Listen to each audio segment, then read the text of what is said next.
بسم اللہ الرحمن الرحیم، شروع اللہ کے نام سے جو بڑا مہربان اور نہایت رحم والا ہے۔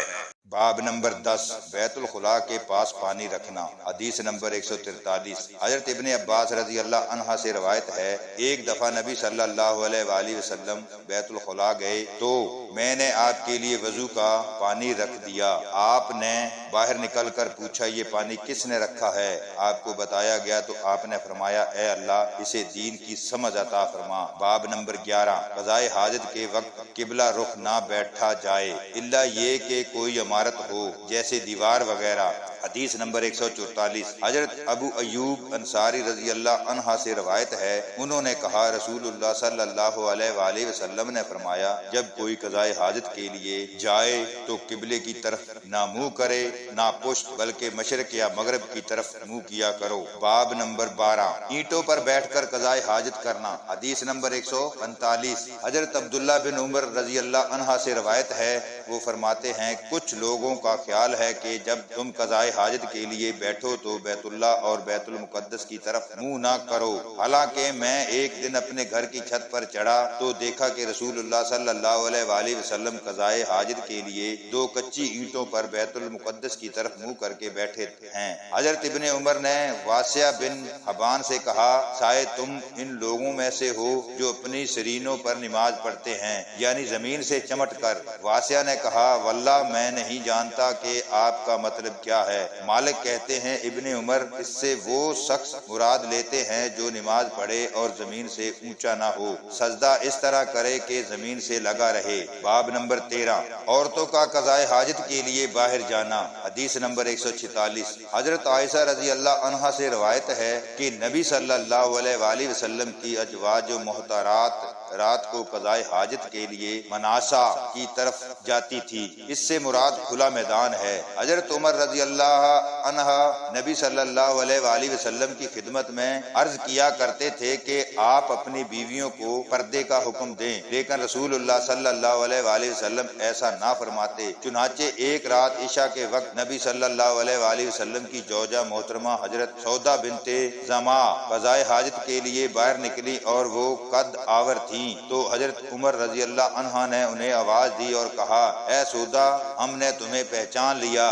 حضرت عمر نے یہ اس لیے کہا، ان کی خواہش تھی کہ پردے کا حکم نازل ہو، چنانچہ اللہ تعالیٰ نے پردے کا حکم نازل فرما دیا۔ حدیث نمبر 147، حضرت عائشہ رضی اللہ عنہا سے روایت ہے، وہ نبی صلی اللہ علیہ وآلہ وسلم سے بیان کرتی ہیں، آپ نے اپنی ازواج محترات رضی اللہ عنہم سے فرمایا، اللہ تعالیٰ کی طرف سے تمہیں اپنی حاجت کے لیے باہر نکلنے کی اجازت مرحمت فرما دی گئی ہے۔ حشام کہتے ہیں، اس سے قضائے حاجت کے لیے گھر سے نکلنا مراد۔ باب نمبر 14، گھروں میں قضائے حاجت کا انتظام کرنا۔ حدیث نمبر 148، حضرت عبداللہ بن عمر رضی اللہ عنہ سے روایت ہے، انہوں نے فرمایا، میں ایک دن حضرت حفصہ رضی اللہ عنہ کے گھر کی چھت پر اپنی کسی حاجت کے پیش نظر چڑھا تو میں نے دیکھا کہ رسول اللہ صلی اللہ علیہ وآلہ وسلم قبلے کی طرف پشت اور شام بیت المقدس کی طرف منہ کیے ہوئے قضائے حاجت کر رہے ہیں۔ حدیث نمبر 149، حضرت ابن عمر رضی اللہ عنہ ہی سے روایت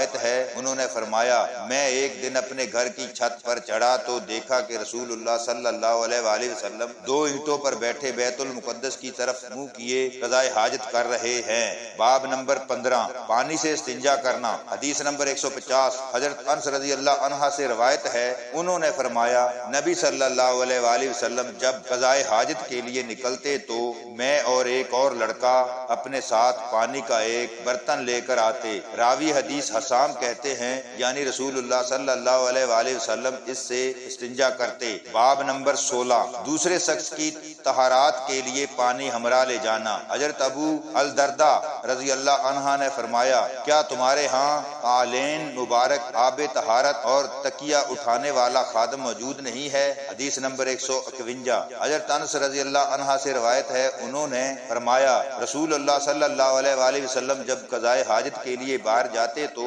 میں اور ہم میں سے ایک لڑکا آپ کے ساتھ ہو جاتے تھے اور ہمارے ساتھ پانی کی چھاگل ہوتی تھی۔ باب نمبر 17 استنجا کے لیے پانی کے ساتھ برچھی لے جانا۔ حدیث نمبر 152 حضرت انس رضی اللہ عنہ ہی سے روایت ہے، آپ نے فرمایا رسول اللہ صلی اللہ علیہ وآلہ وسلم جب قضاء حاجت کے لیے جاتے تو میں اور ایک لڑکا پانی کی چھاگل اور ایک برچھی لے کر آپ کے ساتھ ہو جاتے، آپ پانی سے استنجا کرتے تھے۔ نظر اور سازان نے حضرت صوبہ سے اس محمد بن جعفر کی مطابقت کی ہے۔ انزا اس لاٹھی کو کہتے ہیں جس کے آگے لوہے کا پھل لگا ہو۔ باب نمبر 18 دائیں ہاتھ سے استنجا کرنے کی ممانعت۔ حدیث نمبر 153 حضرت ابو قتادہ رضی اللہ عنہ سے روایت ہے، انہوں نے کہا رسول اللہ صلی اللہ علیہ وآلہ وسلم نے فرمایا جب تم میں سے کوئی شخص کوئی چیز نوش کرے تو برتن میں سانس نہ لے، نیز جب بیت الخلاء آئے تو دائیں ہاتھ سے اپنی شرمگاہ کو نہ چھوئے اور نہ اسے استنجا کرے۔ باب نمبر 19 پیشاب کرتے وقت دائیں ہاتھ سے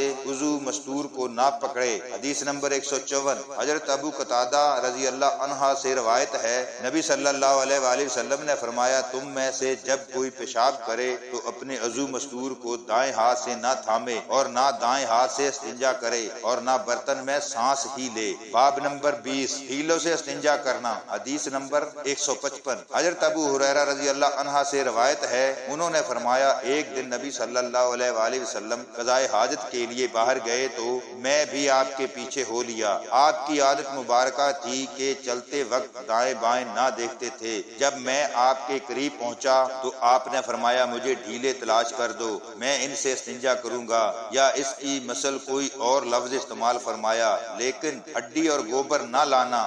چنانچہ میں اپنے کپڑے کے کنارے میں کئی ڈھیلے لے کر آیا اور انہیں آپ کے پاس رکھ دیا اور خود ایک طرف ہٹ گیا۔ پھر جب آپ قضاء حاجت سے فارغ ہوئے تو ڈھیلوں سے استنجا فرمایا۔ اللہ تعالی ہم سب کو دین کو صحیح معنوں میں سمجھنے کی توفیق عطا فرمائے، آمین ثم آمین۔